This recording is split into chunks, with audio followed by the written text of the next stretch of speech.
लेते हैं, कोई दिक्कत नहीं दिक्कत है।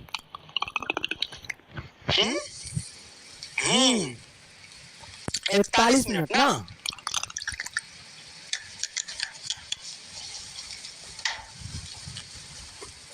हाँ, तो इसमें समझो मुख्य अक्ष किसे कहते हैं? गोलीय दर्पण के ध्रुव।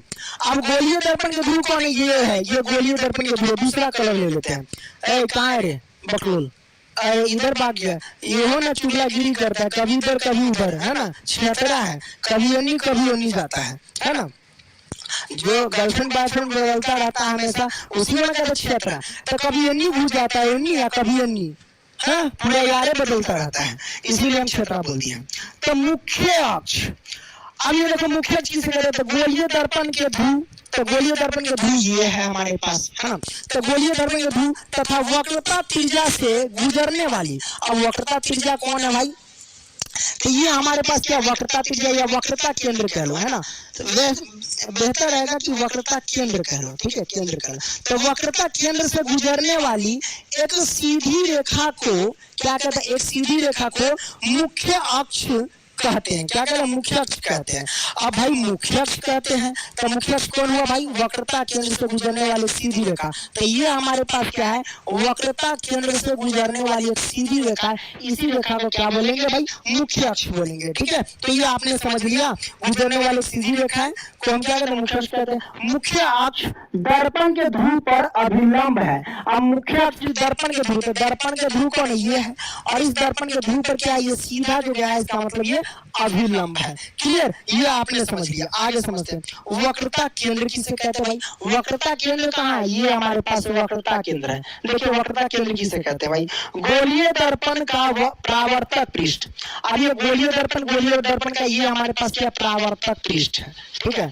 तो गोलीय दर्पण का परावर्तक पृष्ठ पर गोले का भाग है, यानी जिस गोले का भाग है, इस गोले का केंद्र। अब इस गोले का केंद्र तो यही है, तो इस गोले का केंद्र गोलीय दर्पण का वक्रता केंद्र कहलाता है भाई। बस सिंपल से इस गोले का केंद्र जो ये है, इसी केंद्र को हम वक्रता केंद्र कहते हैं प्यारे बच्चों। और इसे हम क्या करते हैं? सी से निरूपित करते हैं, ठीक है। तो ये आपने समझ लिया। आगे बढ़ते हैं भाई, आ जाओ। अब आगे समझते हैं वक्रता त्रिज्या के बारे में।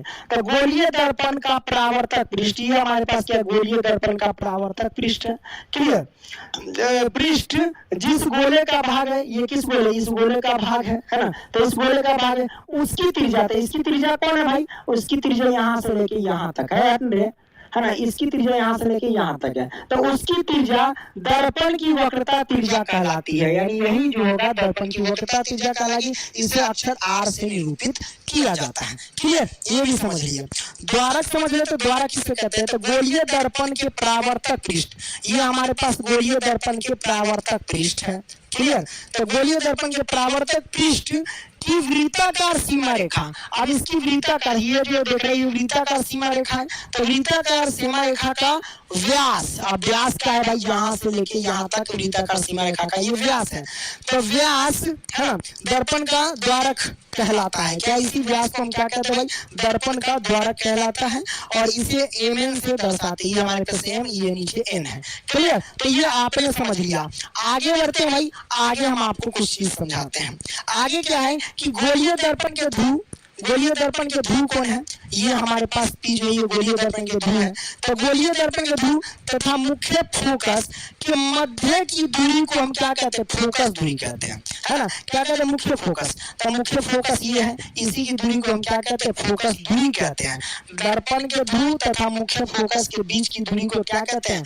फोकस कहते हैं। ये F से प्रेजेंट करते हैं, फोकस दूरी कहते हैं। इसे अक्षर किसे? F से निरूपित करते हैं। इसी वजह से क्या होता है भाई? ये जो वक्रता त्रिज्या होती है, यहाँ से लेके यहाँ तक वक्रता त्रिज्या, इसी वक्रता त्रिज्या की आधी होती है ये F, है ना। इसीलिए हम लिख देते हैं भाई F बराबर क्या होता है? तो R/2 होता है प्यारे बच्चों, है ना। या फिर त्रिज्या बराबर, इसके नीचे R पर गुना करेंगे तो R बराबर क्या होगा? 2F होगा, है ना। तो ऐसे भी पूछा जा सकता है, ऐसे भी पूछा जाता है कि F बराबर क्या होता है? R/2, या R बराबर क्या होता है? तो 2F कह सकते हैं, ठीक है। तो ये क्लियर हुआ भाई। हाँ भाई, ये आपका क्लियर हो गया, कहीं दिक्कत नहीं ना दिक्कत। अरे मजा तो ये करेगा, काहे ला तू तो टेंशन लेता है। आगे बढ़ते हैं भाई, ये समझ लिया। आगे बढ़ते हैं भाई। हाँ देखिए, गोलीय दर्पण में, गोलीय दर्पण के जो दो भाग है, उत्तल दर्पण और अवतल दर्पण, इन दोनों को हम बेहतरीन तरीके से समझेंगे। आइए, बड़ा मजा आएगा। तो सबसे पहले समझ लेते हैं किसके बारे में, अवतल दर्पण के बारे में। लो भाई, अवतल दर्पण है ना। तो ये हमारे पास अवतल है, क्योंकि बाहर से क्या है, इसमें कलर किया गया, मतलब पेंट किया जाता है। किससे पेंट किया गया, तो सिल्वर ब्रोमाइड से पेंट किया गया, ठीक है। तो ये हमारे पास है।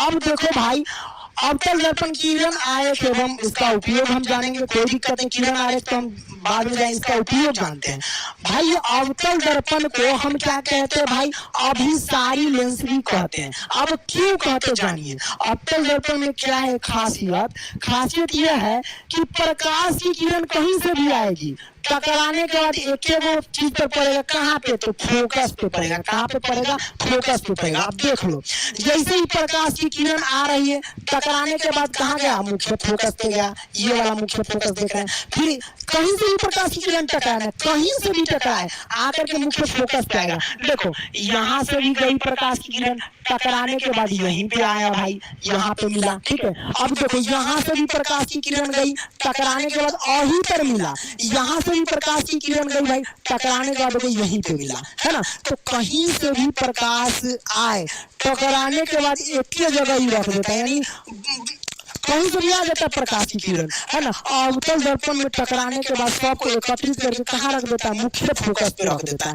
इसीलिए इसे क्या कहते हैं, अभिसारी लेंस कहते हैं। लेंस में अभिसारी दर्पण, लेंस को भी समझेंगे तो अभिसारी कहते हैं, यानी अभिसारी दर्पण कहते हैं। तो याद रखना कि अवतल दर्पण को क्या कहते हैं, अभिसारी दर्पण ही कहते हैं। क्यों, क्योंकि ये प्रकाश को क्या करता है भाई, एक जगह ला के रख देता है। क्या रख देता है, एक जगह ला के रख देता है। प्यारे बच्चों, ये समझ गए।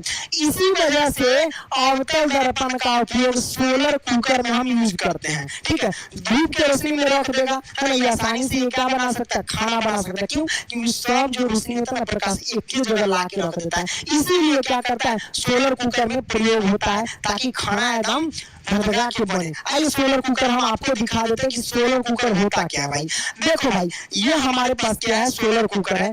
तो ये देखो, पूरा सोलर कुकर कहाँ से कहाँ तक, ये देख लो ध्यान से। ये हमारे पास जो है ना, ये सोलर कुकर है।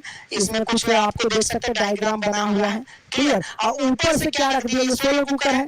अब इसमें क्या है, अवतल दर्पण का प्रयोग किया जाता है, ठीक है। किसका, अवतल दर्पण का प्रयोग किया जाता है। अब इसके ऊपर देखिए ना, ये बर्तन रख दिया इसके ऊपर, ताकि चाय बनाओ, चाहे पानी गर्म, हमको लगता है पानी गर्म कर रहा है, क्या है इसमें, पानी गर्म कर रहा है। चाय गर्म करते तो कहीं पिए लेते हैं, है ना, ठीक है। तो ये आपने समझ लिया, ये सोलर कुकर है, करेक्ट है। यहाँ पे आपको सूर्य की मदद से यहाँ पे खाना बना सकते हैं, क्योंकि ये क्या करता है, सभी प्रकाश को एक ही जगह ला के रख देता है। यहीं पर ला के रख देता है ना, खाना खड़खड़ा रहा है, ठीक है। तो ये आपने समझ लिया, कोई दिक्कत, अरे भाई नहीं दिक्कत। अब देखो, प्रज्वलन के लिए भी इसका उपयोग होता है, मतलब प्रज्वलन का मतलब आग लगाने के लिए। जैसे ये अवतल दर्पण है, सब फोकस क्या करते हैं, एक ही जगह आ रहा है 70 से प्रकाश की किरण भाई। अब और बीच में कागज का टुकड़ा रख दो, कोई भी चीज रख दो, तो यहाँ पे क्या होगा, जलने लगेगा। क्या होगा, जलने लगेगा। जैसे कि ये मिरर है भाई, क्या ये मिरर है। अब बचपन में, अभी तो बच्चे हम उस से बच्चे हैं। अब देखिए, गांव घर में ना बुजुर्ग सब जाती रहती है, बुढ़िया सब जो जिसको बोलते हैं, तो लोग आज चिढ़ने वाली होते, उसको ना हम चिढ़ाए थे, सूर्य का रोशनी आता था, ऊपर पड़ करके ना चोहरा देता था, आंख पर लगता था, ठीक है। यहाँ पे नहीं प्रकाश है, इसलिए नहीं हो रहा है, ठीक है। ना करके एकदम प्रकाश की रोशनी आता था, आंख पर देते तो चोहरा जाता था। बोला तो देखना है, हम अपना आंख पर लाते हैं, नहीं आ रहा है, छोड़ दो, है ना। सूर्य की रोशनी में ऐसे ऐसे करके, है ना, एकदम रोशनी हम देते रहते हैं आंख पर कि ये ताक हमारा, ऐसे नहीं हो रहा है ना। तो देखो, हम आपको बता देते हैं कैसे होगा, जो देखते जाओ। अब सूर्य की रोशनी सब एकत्रित कैसे होता है, इस दर्पण से समझो। ये देखो, यहाँ पे काला है तो 100% समझेगा, नहीं आ रहा है, लोगों को दिखा देते बढ़िया से, है ना, नहीं तो रोशनी आ जाता। ओके, इस पर मोबाइल का रोशनी मारते, आईपैड टका करके आंख पर लाते हैं, समझ रहे हैं ना। ये देखिए, हाँ यहाँ आया, देखिए ये कहाँ गया, देखिए ये आया, देख रहे हैं, ओके, समझ रहे हैं ना। ये देखिए, ये नजर आ रहा है। तो रोशनी इतनी ज्यादा है, इसी पे लाइट है, इसलिए